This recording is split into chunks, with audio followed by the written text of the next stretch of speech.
So ಇವತ್ತಿನ ವಿಡಿಯೋದಲ್ಲಿ object ಗಳನ್ನ ಹೇಗೆ ಕಟ್ ಮಾಡುವಂತದ್ದು ಇಲ್ಲ ಆಬ್ಜೆಕ್ಟ್ ಗಳನ್ನ ಯಾವ ರೀತಿ ಟ್ರಿಮ್ ಮಾಡುವಂತದ್ದು ಅಂತ ನೋಡೋಣ. ಸೊ ಇಲ್ಲಿ ಇವಾಗ ನನ್ನ ಹತ್ರ ಇಲ್ಲಿ ಸರ್ಕಲ್ ಇದೆ. ಸೊ ಈ ಸರ್ಕಲ್ ನ ಪ್ರಾಪರ್ ಹಾಫ್ ಆಗಿ ಕಟ್ ಮಾಡಬೇಕು. ಸೊ ಇದನ್ನ ಹಾಫ್ ಆಗಿ ಕಟ್ ಮಾಡ್ಬೇಕಂತಿದ್ರೆ ನಾನು ಫಸ್ಟ್ ಒಂದು ರೆಫರೆನ್ಸ್ ಲೈನ್ ನ ಡ್ರಾ ಮಾಡಬೇಕು. ಎಲ್ಲಿ ಆಬ್ಜೆಕ್ಟ್ ಕಟ್ ಆಗಬೇಕು ಅಲ್ಲಿ ಒಂದು ರೆಫರೆನ್ಸ್ ಲೈನ್ ನ ಡ್ರಾ ಮಾಡಬೇಕು. ಸೊ ಅದಕ್ಕೆ ಇಲ್ಲಿ ನಾನು ಲೈನ್ ಕಮಾಂಡ್ ತಗೊಳ್ತೇನೆ. ಕಮಾಂಡ್ ತಗೊಂಡು ಇಲ್ಲಿ ಇವಾಗ ಆಬ್ಜೆಕ್ಟ್ ಇದ್ದು ಈ ಎಂಡ್ ಇಂದ ಈ ಎಂಡ್ ಗೆ ಈ ರೀತಿ ಲೈನ್ ನ ಡ್ರಾ ಮಾಡ್ತೇನೆ. ಸಪೋಸ್ ಇವಾಗ ನಿಮ್ಗೆ ಈ ಕ್ವಾಡ್ರೆಂಟ್ಸ್ ಗಳು ಇಲ್ಲಿ ಹೈಲೈಟ್ ಆಗ್ಬೇಕು ಅಂತಿದ್ರೆ ಸರ್ಕಲ್ ಅಲ್ಲಿ ಮೇಕ್ ಶೋರ್ ನೀವು ಇಲ್ಲಿ ಆಬ್ಜೆಕ್ಟ್ ಸ್ನ್ಯಾಪ್ ಟ್ರ್ಯಾಕಿಂಗ್ ಅಲ್ಲಿ ಈ ಕ್ವಾಡ್ರೆಂಟ್ ಆಪ್ಷನ್ ನ ಆನ್ ಮಾಡ್ಕೊಂಡೇ ಇರಬೇಕು. ಸೊ ಇವಾಗ ನಾನು ಕ್ವಾಡ್ರೆಂಟ್ ಆಪ್ಷನ್ ಆನ್ ಮಾಡ್ಕೊಂಡು ಇಲ್ಲಿ ಇವಾಗ ಲೈನ್ ಡ್ರಾ ಮಾಡಿದೆ. ಸೊ ಇವಾಗ ನನಗೆ ಟ್ರಿಮ್ ಟೂಲ್ ನ ಎಕ್ಸಿಕ್ಯೂಟ್ ಮಾಡ್ಲಿಕ್ಕೆ ಇಲ್ಲಿ ಟ್ರಿಮ್ ಟೂಲ್ ಮೇಲೆ ಕ್ಲಿಕ್ ಮಾಡ್ತೇನೆ. ಕಮಾಂಡ್ ಪ್ರಾಂಪ್ಟ್ ಬಂದ್ಬಿಟ್ಟು TR, ಟ್ರಿಮ್ಗೆ command TR or else TRIM whole word ನ ಟೈಪ್ ಮಾಡುವಂತದ್ದು.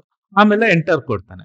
ಎಂಟರ್ ಕೊಟ್ಟ ಮೇಲೆ ಇಲ್ಲಿ ಸೆಲೆಕ್ಟ್ ಆಬ್ಜೆಕ್ಟ್ ಅಂತ ಬರುತ್ತೆ. ನಾನು ಆಬ್ಜೆಕ್ಟ್ ನ ಸೆಲೆಕ್ಟ್ ಮಾಡಲ್ಲ, ಜಸ್ಟ್ ಇನ್ನೊಂದ್ಸರಿ ಎಂಟರ್ ಕೊಡ್ತೇನೆ. ಎಂಟರ್ ಕೊಟ್ಟಾಗ ಇಲ್ಲಿ ಫೆನ್ಸ್ ಕ್ರಾಸಿಂಗ್ ಪ್ರಾಜೆಕ್ಟ್ ಈ ರೀತಿ ಆಪ್ಷನ್ ಬರುತ್ತೆ. ಯಾವುದೇ ಆಪ್ಷನ್ ಸೆಲೆಕ್ಷನ್ ಮಾಡಬೇಡಿ, ಜಸ್ಟ್ ನೀವು ಯಾವ ಪಾರ್ಟ್ ಟ್ರಿಮ್ ಆಗ್ಬೇಕು ಆ ಪಾರ್ಟ್ ಮೇಲೆ ಕರ್ಸರ್ ನ ಪೊಸಿಷನ್ ಮಾಡಿ, ಅವಾಗ ನಿಮ್ಗೆ ಅಲ್ಲಿ ಒಂದು ಎಕ್ಸ್ ಸಿಂಬಲ್ ಬರುತ್ತೆ, ಅಂದ್ರೆ ಅದು ಅದನ್ನ ಡಿಲೀಟ್ ಮಾಡುತ್ತೆ ಅಂತ. ಸೊ ಇವಾಗ ನನ್ಗೆ ಈ ಪಾರ್ಟ್ ನ ಟ್ರಿಮ್ ಮಾಡ್ಬೇಕಂತಾದ್ರೆ ಇಲ್ಲಿ ಕ್ಲಿಕ್ ಮಾಡಬಹುದು, ಇಲ್ಲ ಈ ಪಾರ್ಟ್ ನ ಟ್ರಿಮ್ ಮಾಡೋದಂತ ಆದ್ರೆ ಇಲ್ಲಿ ಕ್ಲಿಕ್ ಮಾಡಬಹುದು. ಇವಾಗ ಅಲ್ಲಿ ಕ್ಲಿಕ್ ಮಾಡಿದ್ರೆ ಆ ಪಾರ್ಟ್ ಡಿಲೀಟ್ ಆಯ್ತು. ನೆಕ್ಸ್ಟ್ ಬೇಕಂತಿದ್ರೆ ನಿಮ್ಗೆ ಈ ಏನ್ ರೆಫರೆನ್ಸ್ ಲೈನ್ ನ ನೀವು ಡ್ರಾ ಮಾಡಿದೀರಾ ಅದನ್ನ ಇರೇಸ್ ಮಾಡಿ ಜಸ್ಟ್ ಡಿಲೀಟ್ ಕೊಡಿ, ಡಿಲೀಟ್ ಆಗುತ್ತೆ. ಸೊ ಈ ರೀತಿ ಇವಾಗ ಈ ಸರ್ಕಲ್ ನ ಹಾಫ್ ಪಾರ್ಟ್ ಆಗಿ ಟ್ರಿಮ್ ಮಾಡಿದ್ದು. ಸಪೋಸ್ ಇವಾಗ ಇಲ್ಲಿ ಲೈನ್ ಇದೆ, ಈ ಲೈನ್ ನ ನಾನು ಟ್ರಿಮ್ ಮಾಡಬೇಕು, ಮೇ ಬಿ ಮಿಡ್ ಪಾಯಿಂಟ್ ಅಲ್ಲಿ ಟ್ರಿಮ್ ಮಾಡಬೇಕು. ಸೊ ಮಿಡ್ ಪಾಯಿಂಟ್ ಅಂತಲ್ಲ, ಯಾವ್ದೇ ಪಾಯಿಂಟ್ ಅಲ್ಲಿ ಟ್ರಿಮ್ ಮಾಡ್ಬೇಕಂತಿದ್ರು ನೀವೇನ್ ಮಾಡ್ಬೇಕು, ಇಲ್ಲಿ ಒಂದು ಲೈನ್ ನ ತಗೋಬೇಕು. ಸೊ ಯಾವ ಪಾರ್ಟ್ ಇಂದ ಟ್ರಿಮ್ ಆಗ್ಬೇಕು ಅಲ್ಲಿ ಒಂದು ಲೈನ್ ನ ಡ್ರಾ ಮಾಡ್ಕೋಬೇಕು ಈ ರೀತಿ. ಸೊ ಡ್ರಾ ಮಾಡ್ಕೊಂಡ್ಮೇಲೆ ಟ್ರಿಮ್ ಕಮಾಂಡ್, ಸೊ ಇಲ್ಲಿ ಸೆಲೆಕ್ಟ್ ಆಬ್ಜೆಕ್ಟ್ಸ್ ಅಂತ ಬರುತ್ತೆ, ಜಸ್ಟ್ ಕೀಬೋರ್ಡ್ ಅಲ್ಲಿ ಎಂಟರ್ ಕೊಡಿ. ಅದಾದ್ಮೇಲೆ ಯಾವ ಪಾರ್ಟ್ ಟ್ರಿಮ್ ಮಾಡ್ಬೇಕು ಆ ಪಾರ್ಟ್ ಮೇಲೆ ಕ್ಲಿಕ್ ಮಾಡಿದ್ರೆ ಟ್ರಿಮ್ ಆಗುತ್ತೆ. ಇವಾಗ ಈ ಲೈನ್ ಇದು ನಮ್ದು ಆಕ್ಚುಯಲ್ ಲೈನ್ ಯಾವ್ದು ಟ್ರಿಮ್ ಆಗ್ಬೇಕು. ಸೊ ಇದು ನಾವು ಡ್ರಾ ಮಾಡಿದ್ದು ರೆಫರೆನ್ಸ್ ಲೈನ್. ಸಪೋಸ್ ನೀವು ಇವಾಗ ಇಲ್ಲಿ ಕ್ಲಿಕ್ ಮಾಡಿದ್ರೆ ಇದು ಈ ಲೈನ್ ಇದು ರೆಫರೆನ್ಸ್ ಲೈನ್ ಆಗಿರುತ್ತೆ, ಅದೇ ನೀವು ಇಲ್ಲಿ ಕ್ಲಿಕ್ ಮಾಡಿದ್ರೆ ಈ ಲೈನ್ ಇದು ರೆಫರೆನ್ಸ್ ಲೈನ್ ಆಗಿರುತ್ತೆ.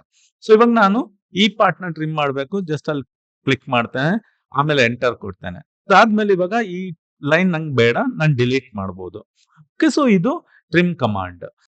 ಸಪೋಸ್ ಇವಾಗ ನಮ್ಗೆ ಮಲ್ಟಿಪಲ್ ಆಬ್ಜೆಕ್ಟ್ಸ್ ಗಳನ್ನ ಟ್ರಿಮ್ ಮಾಡ್ಲಿಕ್ಕಿದ್ರು ನಾವು ಸೇಮ್ ಟ್ರಿಮ್ ಕಮಾಂಡ್ ಇಂದ ಎಕ್ಸಿಕ್ಯೂಟ್ ಮಾಡಬಹುದು.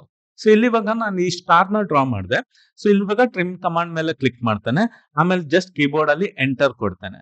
ಅದಾದ್ಮೇಲೆ ಇವಾಗ ನನ್ಗೆ ಸಪೋಸ್ ಈ ಒಳಗಡೆ ಸ್ಟಾರ್ ಇದ್ ಲೈನ್ಸ್ ನ ಟ್ರಿಮ್ ಮಾಡ್ಬೇಕಂತಿದ್ರೆ ನೀವು ಈ ರೀತಿ ಸೆಲೆಕ್ಷನ್ ಟೂಲ್ ಯೂಸ್ ಮಾಡಿ ಇದ್ ಮಾಡ್ಬೋದು, ಟ್ರಿಮ್ ಮಾಡ್ಬೋದು. ಈ ರೀತಿ ಜಸ್ಟ್ ಕ್ಲಿಕ್, ನೀವು ಆಬ್ಜೆಕ್ಟ್ ಮೇಲೆ ಕ್ಲಿಕ್ ಮಾಡ್ಬೇಕಂತಿಲ್ಲ.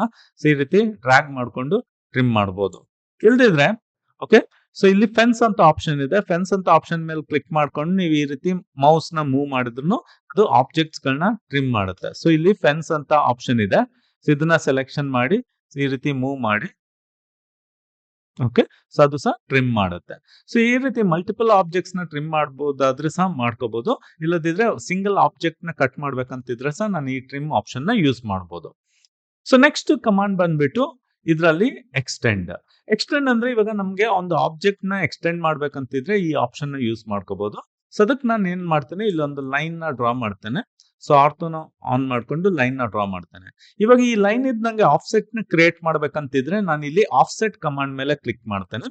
ಸೊ ಆಫ್ಸೆಟ್ ಕಮಾಂಡ್ ಮೇಲೆ ಕ್ಲಿಕ್ ಮಾಡಿದ ನಂತರ ಸೊ ಎಷ್ಟು ಡಿಸ್ಟೆನ್ಸ್ ಅಲ್ಲಿ ಆಫ್ಸೆಟ್ ಕ್ರಿಯೇಟ್ ಮಾಡಬೇಕು ಅಂತ ಕೇಳ್ತಾ ಇದೆ. ಸೊ ಸ್ಪೆಸಿಫೈ ಆಫ್ಸೆಟ್ ಡಿಸ್ಟೆನ್ಸ್ ನಾನು 10 ಅಂತ ಕೊಡ್ತೇನೆ, ಎಂಟರ್ ಕೊಡ್ತೇನೆ.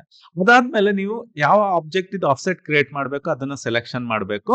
ಸೆಲೆಕ್ಷನ್ ಮಾಡಿದ್ಮೇಲೆ ಯಾವ ಡೈರೆಕ್ಷನ್ ಅಲ್ಲಿ ಆಫ್ಸೆಟ್ ಬರಬೇಕು ಆ ಡೈರೆಕ್ಷನ್ ಅನ್ನ ನೀವು ಕೊಟ್ರೆ ಅದು ಆಫ್ಸೆಟ್ ಕ್ರಿಯೇಟ್ ಮಾಡ್ತದೆ. ಸೇಮ್ ವ್ಯಾಲ್ಯೂನ ನೀವು ರಿಪೀಟ್ ಮಾಡ್ತೀರಂತಾದ್ರೆ ಪುನಃ ಆಬ್ಜೆಕ್ಟ್ ನ ಸೆಲೆಕ್ಷನ್ ಮಾಡಿ ಪುನಃ ಈ ರೀತಿ ಕ್ಲಿಕ್ ಮಾಡ್ತಾ ಹೋಗಿ. ಸೊ ನಿಮ್ಗೆ ಮಲ್ಟಿಪಲ್ ಆಫ್ಸೆಟ್ ಕ್ರಿಯೇಟ್ ಆಗುತ್ತೆ. ಅದೇ ಇವಾಗ ಈ ಲೈನ್ ಇದು ಲೆಫ್ಟ್ ಗೆ ಬೇಕಂತ ಇದ್ರೆ ಪುನಃ ಇದನ್ನ ಸೆಲೆಕ್ಷನ್ ಮಾಡ್ಕೊಂಡು ಲೆಫ್ಟ್ ಗೆ ನೀವು ಕ್ಲಿಕ್ ಮಾಡಿದ್ರೆ ಆ ಲೈನ್ ಇದು ಆಫ್ಸೆಟ್ ಕ್ರಿಯೇಟ್ ಆಗುತ್ತೆ. ಓಕೆ, ಸೊ ಈ ರೀತಿ ನಾನು ಆಫ್ಸೆಟ್ ಕ್ರಿಯೇಟ್ ಮಾಡಬಹುದು.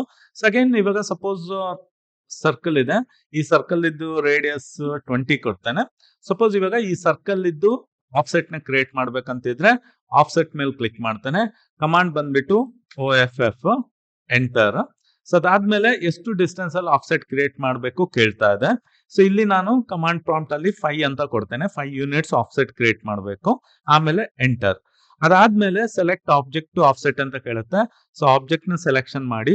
ಸೊ ಒಳಗಡೆ ಬೇಕಂತಿದ್ರೆ ಒಳಗಡೆ ಡೈರೆಕ್ಷನ್ ಕೊಡಿ. ಹೊರಗಡೆ ಬೇಕಂತಿದ್ರೆ ಹೊರಗಡೆ ಕ್ಲಿಕ್ ಮಾಡಿ.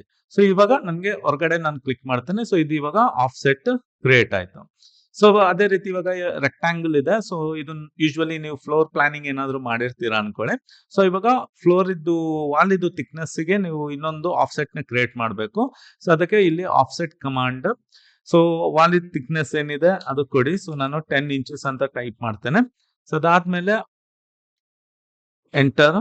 ಸೊ ಆಬ್ಜೆಕ್ಟ್ ನ ಸೆಲೆಕ್ಷನ್ ಮಾಡಿ ಇಲ್ಲಿ ಒಳಗಡೆ ಕ್ಲಿಕ್ ಮಾಡಿದಾಗ ಅದ್ರದ್ದು ಆಫ್ಸೆಟ್ ಕ್ರಿಯೇಟ್ ಆಗುತ್ತೆ. ಸೊ ಇದು ಇವಾಗ ಆಫ್ಸೆಟ್ ಕಮಾಂಡ್. ಓಕೆ, ನೆಕ್ಸ್ಟ್ ಇವಾಗ ನಮ್ಗೆ ಇಲ್ಲಿ ಟ್ರಿಮ್ ಅಲ್ಲಿ ಎಕ್ಸ್ಪಾಂಡ್ ಆಪ್ಷನ್ ನೋಡ್ತಾ ಇದ್ವಿ. ಸೊ ಎಕ್ಸ್ಪಾಂಡ್ ಆಪ್ಷನ್ ಯಾವ ರೀತಿ ವರ್ಕ್ ಆಗ್ತಿದೆ ಅನ್ನುವಂಥದ್ದು. ಸೊ ಇವಾಗ ನಾನು ಇಲ್ಲಿ ಒಂದು ಲೈನ್ ನ ಡ್ರಾ ಮಾಡ್ತೇನೆ ಈ ರೀತಿ. ಸೊ ಈ ಲೈನ್ ಡ್ರಾ ಮಾಡಿದೆ. ಇವಾಗ ನಾವು ಕೆಲವೊಮ್ಮೆ ಆಬ್ಜೆಕ್ಟ್ ನ ಏನ್ ಮಾಡ್ಬೇಕಾಗತ್ತೆ, ನೆಕ್ಸ್ಟ್ ಲೈನ್ ತನಕ ನೆಕ್ಸ್ಟ್ ಆಬ್ಜೆಕ್ಟ್ ತನಕ ಅದನ್ನ ಎಕ್ಸ್ಪಾಂಡ್ ಮಾಡಬೇಕು. ಅವಾಗ ನೀವು ಇಲ್ಲಿ ಬಂದು ಎಕ್ಸ್ಟೆಂಡ್ ಮೇಲೆ ಕ್ಲಿಕ್ ಮಾಡಿ. ಅದಾದ್ಮೇಲೆ ಸೆಲೆಕ್ಟ್ ಆಬ್ಜೆಕ್ಟ್ ಅಂತ ಕೇಳುತ್ತೆ.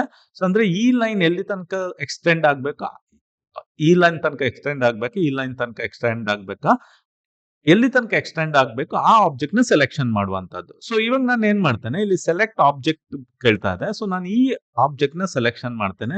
ಅದಾದ್ಮೇಲೆ ಕೀಬೋರ್ಡ್ ಅಲ್ಲಿ ಎಂಟರ್ ಕೊಡ್ತೇನೆ. ಇವಾಗ ಅದು ಕೇಳ್ತಾ ಇದೆ ಎಕ್ಸ್ಟೆಂಡ್ ಅಂತ. ಇವಾಗ ನಾನು ಈ ಲೈನ್ ಈ ಪಾರ್ಟ್ ಮೇಲೆ ಕ್ಲಿಕ್ ಮಾಡಿದಾಗ ನೀವು ನೋಡ್ಬೋದು ಯಾವ ಲೈನ್ ನ ಸೆಲೆಕ್ಷನ್ ಮಾಡಿದೆ ಅಲ್ಲಿ ತನಕ ಅದು ಎಕ್ಸ್ಟೆಂಡ್ ಆಗುತ್ತೆ ಈ ರೀತಿ.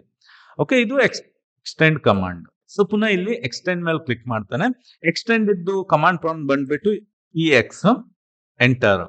ಸೊ ಇಲ್ಲಿ ಇವಾಗ ಸೆಲೆಕ್ಟ್ ಆಬ್ಜೆಕ್ಟ್ ನ ಮಾಡಲ್ಲ, ಜಸ್ಟ್ ಕೀಬೋರ್ಡ್ ಅಲ್ಲಿ ಎಂಟರ್ ಕೊಡ್ತೇನೆ. ಎಂಟರ್ ಕೊಟ್ಟಾಗ ಸೊ ಅದೇನ್ ಮಾಡುತ್ತೆ, ನೆಕ್ಸ್ಟ್ ಆಬ್ಜೆಕ್ಟ್ ಎಲ್ಲಿ ತನಕ ರೆಫರೆನ್ಸ್ ಲೈನ್ ಇದೆ ಅಲ್ಲಿ ತನಕ ಎಕ್ಸ್ಟೆಂಡ್ ಆಗುತ್ತೆ. ಅಂದ್ರೆ ನಾನು ಯಾವುದೇ ಒಂದು ಲೈನ್ ನ ರೆಫರೆನ್ಸ್ ಆಗಿ ತಗೊಳ್ಳಿಲ್ಲ. ಸೊ ಜಸ್ಟ್ ಎಂಟರ್ ಕೊಟ್ಟೆ. ಇವಾಗ ನೀವು ಈ ಲೈನ್ ಇದೆ ಈ ಎಂಡ್ ಮೇಲೆ ಕ್ಲಿಕ್ ಮಾಡಿದಾಗ ಅದು ನೆಕ್ಸ್ಟ್ ಲೈನ್ ಎಲ್ಲಿ ರೆಫರೆನ್ಸ್ ಇದೆ ಅಲ್ಲಿ ತನಕ ಅದು ಎಕ್ಸ್ಟೆಂಡ್ ಆಗುತ್ತೆ. ಪುನಃ ನೀವು ಇದನ್ನ ಕ್ಲಿಕ್ ಮಾಡ್ತಾ ಹೋದ್ರೆ ಅದು ನೆಕ್ಸ್ಟ್ ಎಲ್ಲಿ ತನಕ ಅದಕ್ಕೆ ಎಕ್ಸ್ಟೆಂಡ್ ಮಾಡ್ಲಿಕ್ಕೆ ಆಗುತ್ತೆ ಅಲ್ಲಿ ತನಕ ಅದು ಎಕ್ಸ್ಟೆಂಡ್ ಆಗ್ತಾ ಹೋಗುತ್ತೆ. ಸೊ ಇವಾಗ ಇಲ್ಲಿ ನೋಡ್ಬೋದು, ಇಲ್ಲಿ ಸರ್ಕಲ್ ಇರೋದ್ರಿಂದ ಸರ್ಕಲ್ ತನಕ ಅದು ಎಕ್ಸ್ಟೆಂಡ್ ಆಗುತ್ತೆ. ನೆಕ್ಸ್ಟ್ ಪುನಃ ಇಲ್ಲಿ ಇನ್ನೊಂದು ಇನ್ಸೈಡ್ ಸರ್ಕಲ್ ಇದೆ. ಪುನಃ ಆ ಸರ್ಕಲ್ ಇದ್ದು ಇನ್ನೊಂದು ಪಾರ್ಟ್. ಸೊ ಈ ರೀತಿ ಎಕ್ಸ್ಟೆಂಡ್ ಆಗ್ತಾ ಹೋಗುತ್ತೆ. ಸೊ ಎಲ್ಲಿ ತನಕ ಆಬ್ಜೆಕ್ಟ್ಸ್ ಇದೆ ಅಲ್ಲಿ ತನಕ ಅದು ಎಕ್ಸ್ಟೆಂಡ್ ಆಗ್ತಾ ಹೋಗುತ್ತೆ ಈ ರೀತಿ. ಓಕೆ, ಸೊ ಇನ್ನು ನಾನು ಇಲ್ಲಿ ಕ್ಲಿಕ್ ಮಾಡಿದ್ರೆ ಅದು ಎಕ್ಸ್ಟೆಂಡ್ ಆಗಲ್ಲ, ಯಾಕಂದ್ರೆ ಇಲ್ಲಿ ರೆಫರೆನ್ಸ್ ಲೈನ್ ಇಲ್ಲ. ಸೊ ಇದು ಎಕ್ಸ್ಟೆಂಡ್ ಕಮಾಂಡ್.